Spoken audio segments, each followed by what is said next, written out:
Okay, altering nature at a crossroads. That is what I got when I threw the coins last night for the I Ching, or the Chinese translation is Book of Changes. So,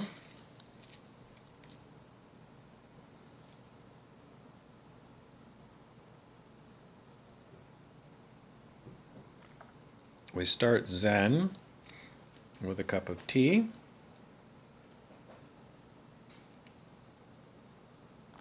Because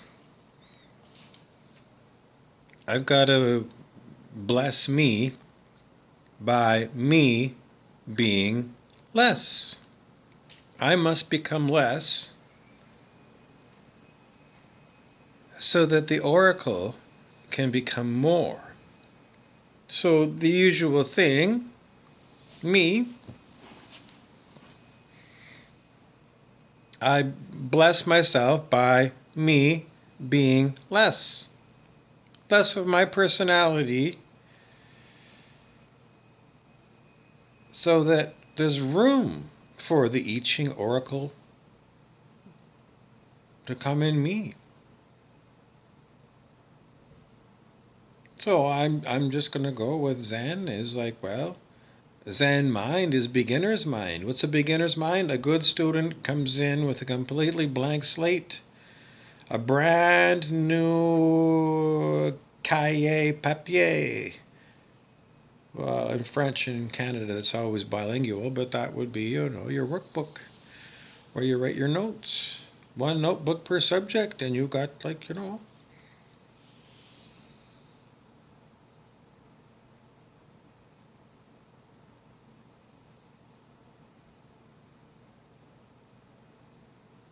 Anyway, so that's what I did, and I threw the coins, and then I got what I got. And I'm here to tell you what the I Ching is telling us.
Sitting zazen. You just can't expect, to just declare that, everything is Zen and then just go your merry way when, you haven't really, really calmed down and then stayed calmed down for a lengthy period of time to see if it's a fake. Because sometimes you get a fake calm and then you think you calmed down. Next thing you know, you've gone right back into whatever it was that you were in. So that's why you gotta be Zen. You gotta do your zazen, your meditation. You're mad at me because I'm gonna keep telling you. You gotta be it, not do it.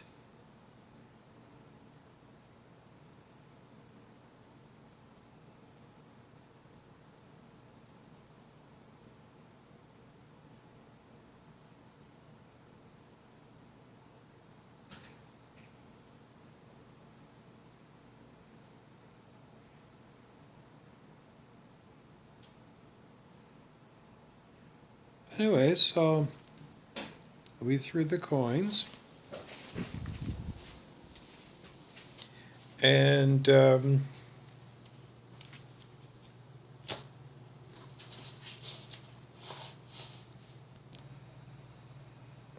this is what I got. H is head, T is tail, and then that was the number code that you give for each. Twos and threes for, I can't remember which is which, heads and tails, but I had to look it up on the internet. And then I looked up the hexagrams, and it's hexagram 26, which is changing to hexagram 60. So, hexagram 26 looks like a door.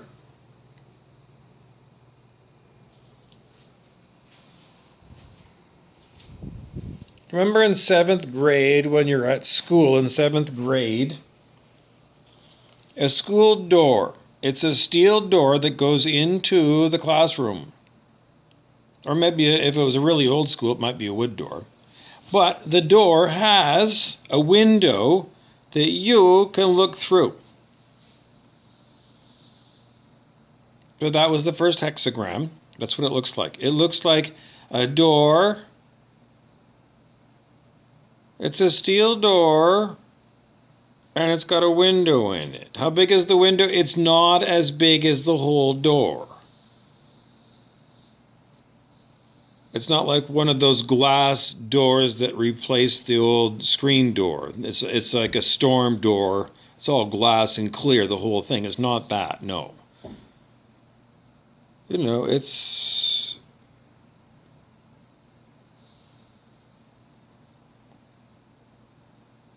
it's at least, let's say it's 3/4 solid and 1/4 window.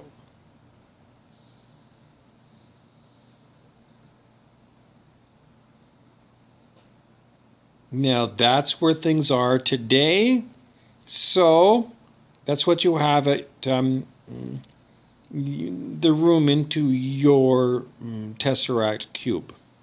I don't know. I'm just going to use it. I know it might not be. Just let me be, please. Okay. So what's going on is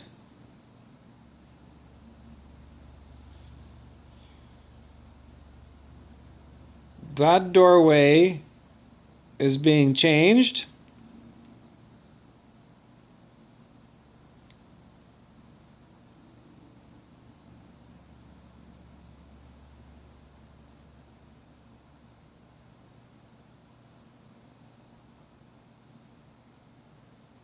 Because at the top of the door, they're going to change it a little bit so that book galleys can be thrown over the meridian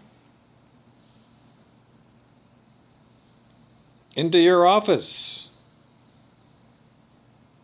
What does that mean? Well, in book publishing,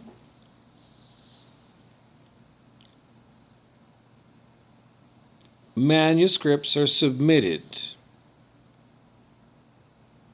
And, traditionally they're submitted in hard copy. So the physical paper copy of these books, which are called galleys, ancient, I don't know, you'd have to look it up.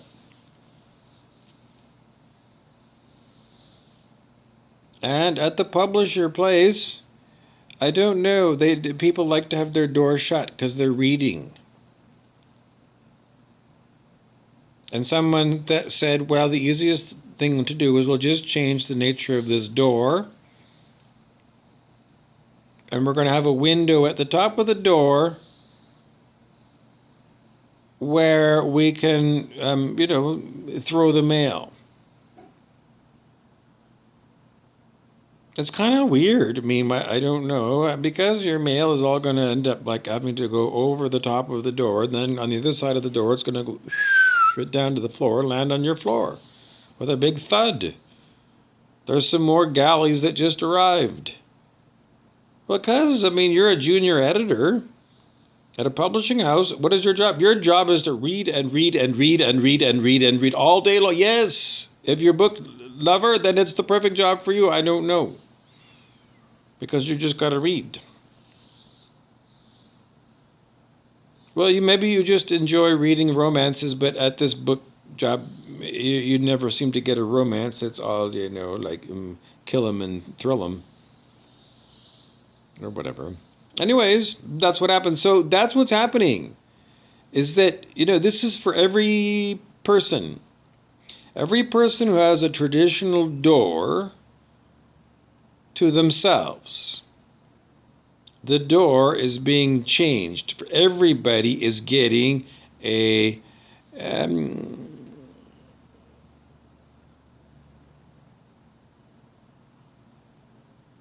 second entrance. Above the existing door, there will be a window. And it's a movable window, yes. Things can go through the door, usually people. And above the people door, there's a new window where you can throw solid things like books right through from the hallway, through the window, and into the office where the junior editor is, and that's you. You must be the junior editor, and what are you doing? You're reading scripts, let's say, because you're trying to decide what is going to be the script for the next leg of your life journey, because you're looking to see, what you want to do next. And you had this bucket list, and you're sick of this bucket list. Some things just never seem to come up as being, realistic in the moment. So you're looking for like a new way out, because you're sick of waiting for all these things that just seem to be impossible because they've never gone through. It's not like you say, well, they can't happen. I got to do something in the meantime, and I got to look for other things. And, anyway, they've already done it. The universe is already, yes, that's the universe is just telling you this is what's going on. You don't have to make a new portal. So you don't have to say, I don't want to do it or whatever. You don't have to say that because you're looking at me. Don't shoot me on the messenger. I just threw the coins, and this is what the coins say. And as the oracle, please don't shoot me as the oracle when I interpret the coins for you. Because this is what I saw when I looked at the trigrams. I saw, and I was given by the oracle to say, this is what it was. You and me, all of us and everybody else used to have one door into us. And that door, the universe is doing it, not you. You don't have to go out and pay anybody. You don't have to go take a course. You don't have to watch a video. Nothing. You don't even have to do an affirmation like, I took the whatever. I didn't. You don't have to do nothing. The universe is just saying, you asked what's going on. I'm telling you, this is what I'm doing. Who's I? The universe. The universe is saying to you and me and everybody else, this is what I, the universe, am doing. I'm changing the portal into you. It used to be a certain way. Well, I'm changing the portal into you. Is it going to be? No, that's symbolic. But that's symbolic, and you can use that as the icon of what's going on. The change in you is that the portals into you and out of you are changed. What does it mean? Well, you're going to discover it. It's just, it ain't going to be the same. Is this an everyday event? Well, I don't know, but specifically, you could get these trigrams and read them a different way, but the way the oracle reads them is the way that the universe wants you to read them. You're being changed, you viewer, and everybody else is what I'm getting to. Yes, everybody, because this is the I Ching, and it's the book of changes for everything that's going on in the galaxy, yes. And you're part of it, yes. So, yes, everything is getting changed, yes. And it has to do definitely with the door, yes. Doors in and doors out. Yes, portals in, portals out. Places to go. So it seems like, well, there's definitely exposure to, well, it'll be presented to you in a new way. I don't know. You have to be that junior editor and you've already got an English degree. Probably a master's degree. Maybe even a PhD. Because in order to get that job in New York, you got to be like what? You've got to be somebody who's like beyond an English major. So you're going to have to remember, well, whatever you are at English, I mean, that's what you are. But pretty much everybody can watch a movie, can't they? So, don't tell me you're too dumb to do it. All you're going to do is you're just going to pay attention. It's like the universe is going to unfold in your life and you're just going to know, I think, intuitively, you're just going to say, this is a change from the way I used to experience this situation. Because clearly the way I'm experiencing life has changed. Because the door changed from being a standard door into a classroom because I graduated, I guess. Because I used to be in 7th grade and I was, taking English in 7th grade.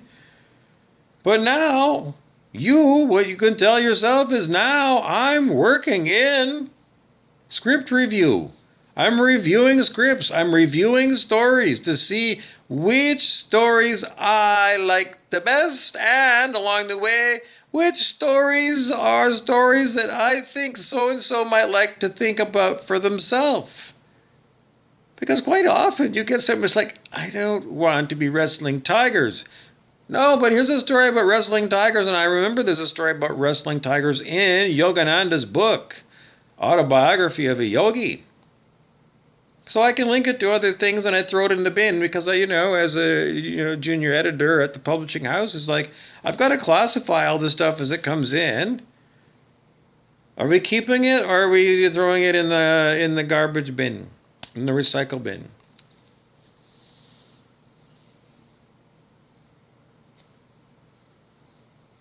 And if we're keeping it, then we're keeping it why? Like, where am I going to sell it? Is it self-help? Is it romance? Is it thrill 'em and grill 'em? What is it?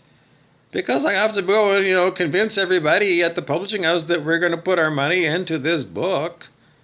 And I don't want to waste the senior editor's time by sending shit through that just like garbage. Because as an English major, what's literature and which is a poorly written essay by a 7th grader who probably should have repeated grade 5 because they really didn't get this thing that was being taught in 5th grade. So a teacher made a mistake and just shooed them forward, but really they didn't get it. And seeing as reading, writing, and arithmetic is basically necessary for everything else that you learn after that, it's like it doesn't really serve this student to pass the student when they haven't got it in their noggin what they needed to know about reading, writing, and arithmetic. Why can't Johnny read?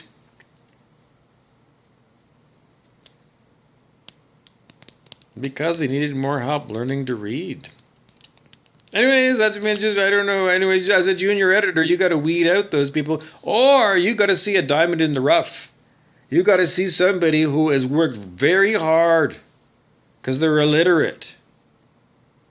But they scrape by anyway because they remembered some of the earliest things like sound it out. They learned that in 2nd grade, and they still remember when it comes to writing, they missed everything else because they had dyslexia or something. But they did sound it out, and you look at it, and because you are looking for this story that comes to you in a strange, unusual way. Because that's a story that people want to read, isn't it? The Life of Pi? Yann Martel?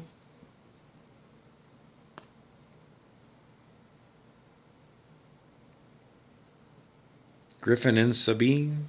I don't know. I still haven't read that book. I know. It's like a pop-up book. romance book, and there's all kinds of them. And people that get those books, they're like, apparently they just get hooked on it. Whatever happened to Cabbage Patch Kids dolls? I don't know. We don't seem to have fads anymore. That was like an enormous fad one year at Christmas time. They were very cute dolls.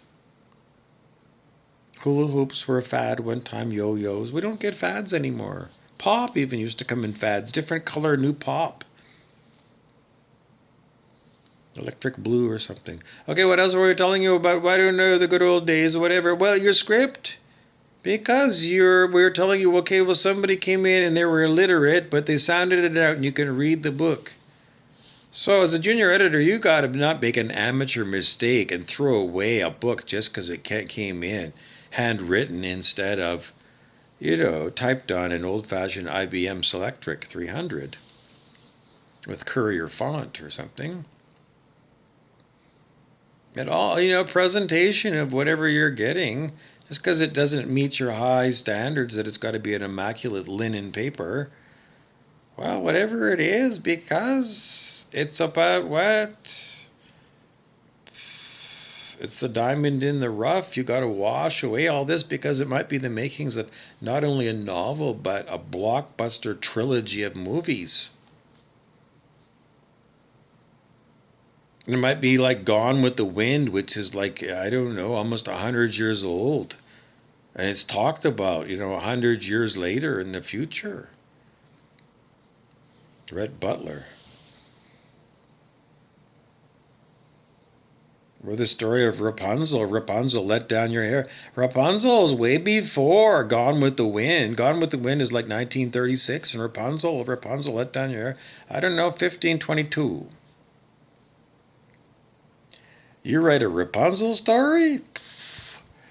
I mean, it's timeless. It's like literally timeless. So, I mean, it's this diamond in the rough. You don't want to just I'm seriously, when things come through to you, or it might be that song by Rupert Holmes, not the Margarita song, the Pina Colada song. Well, yeah, listen to that song. If you like pina coladas and getting lost in the rain, if you're not into yoga, if you're into champagne, if you like making love at midnight in the fruit of the cake, I'm the lover that you listed me for. Get rid of me, you made a mistake. Renews it, does it. Maybe, in the end, I don't know. But don't just not renew it. I don't know, if you got some old lover that you're trying to rekindle the flame, then don't be that same old person that put the flame out last time. Evolve. Change. Be something.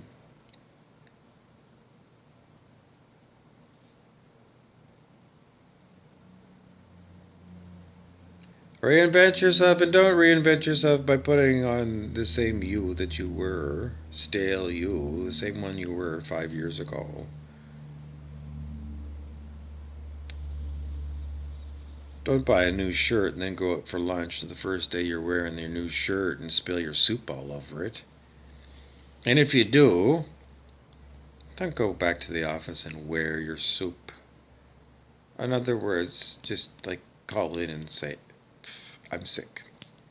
You don't have to explain anything else, because if you got to go and call in and say anything, if you have to give an excuse at all, say sick day. And then for God's sake, go deal with your problem with your shirt. If you don't have any more shirts and this one's permanently stained, then go someplace and buy yourself a new shirt first thing. And you can laugh at the clerk and you can say, clearly I'm getting a new shirt because this one is covered in stuff. Yeah, and I don't have any other shirts. Yeah, that's me. So that's why I'm here. Ha, ha, ha. Really, if you have to justify buying a shirt because you're wearing your soup, it's like, ha, ha, well, I don't know. You can make a joke out of it, because why not? Because it's like you're dealing with it, and then you're going to change your shirt, and then you decide, really do take the day off. It's the universe is telling you, yeah. It's saying, you got egg all over your face. Don't go where you were going to go. I saved you. The universe is saying, I saved you from getting from eating crow, from getting egg all over your face. I did. Because you didn't have to show up at the office or wherever your meeting was. Because it wasn't just about this. It was about this meeting wasn't the right time and the right place. You're not supposed to communicate with those people where you were going to go. The universe said, you're not going to go there. I'm going to save you a huge hassle in your life and theirs. And just take it that way. It's like the universe, yeah, the angels did, yeah, they did you a favor. I know you're all, but it was way worse the other way. Seriously, I mean, it's no big whoop, right? Yeah, the other way was going to be a big whoop ass on you. No, let's just change it to be it's about you, because what goes around comes around. What you might have been going to do was going to karmically backfire on you really bad, and it was going to be a big whoop ass in the end, huge on you. So the universe was doing you a favor that you knew you got away with just wearing your soup, because that mindset is a good mindset to have. Because seriously. Well, I don't know. There were studies that showed that mice, that are thrown into water and they swim for a while. And mice really aren't the best swimmers. But after 5 minutes of them swimming, somebody comes along and picks them up out of the water and gives them a break. I don't know, gives them 15, 20 minutes break so that they can catch their breath or whatever, and then puts them back in the pool, and then they swim, and then they. Because the first time they did that, they found that if they didn't rescue them after 5 minutes, then the mice all drowned quite quickly. But if they'd been rescued after 15 minutes or whatever it was, then they'd swim for like an hour. They keep swimming and swimming and swimming because they had faith that somebody somewhere, sometime, was going to rescue them. I think what happened was the mice they're too dumb. They're not as smart as, some of us humans. Most humans are mice. Everybody understands herd instincts and whatever. But if you take this to heart, it's simply, okay, well, the mice were expecting at the 1 hour mark of them treading water that someone was going to be there. The fire rescue was going to be there and rescue them out of, treading water. And they didn't, and those mice died. But a smart mice or a smart human who's looking at this moral of the story is going to say, it's really kind of dumb for me to expect rescue from a party outside of myself. But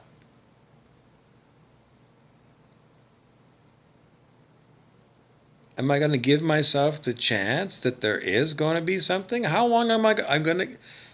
In the end, it becomes more and more you. More and more your heart that might have started off at, okay, well, I can go for 2 hours waiting for a rescue, to being someone who's like, well, I can tread water forever. And I get used to treading water because it becomes my environment where it's as normal. Everybody else around me that's alive is also treading water.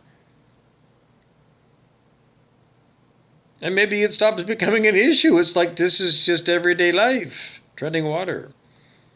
And then what a surprise one day when, I don't know, you've turned into like the water polo champion. Because you're so used to being in water.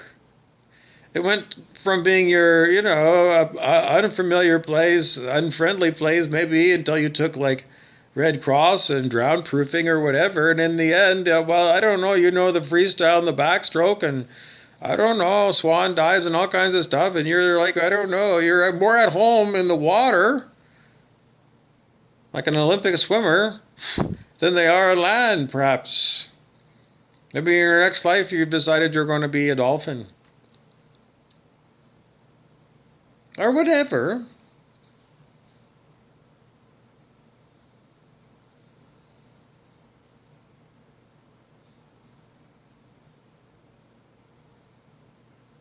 We do encourage you to go on YouTube and find the Sir Richard Harris musical version of Jonathan Livingston Seagull. because it's a fantastic inspirational story. Now, it's a long story, so, instead of a 2 hour Netflix, you can do a long version of Sir Richard Harris because you deserve it.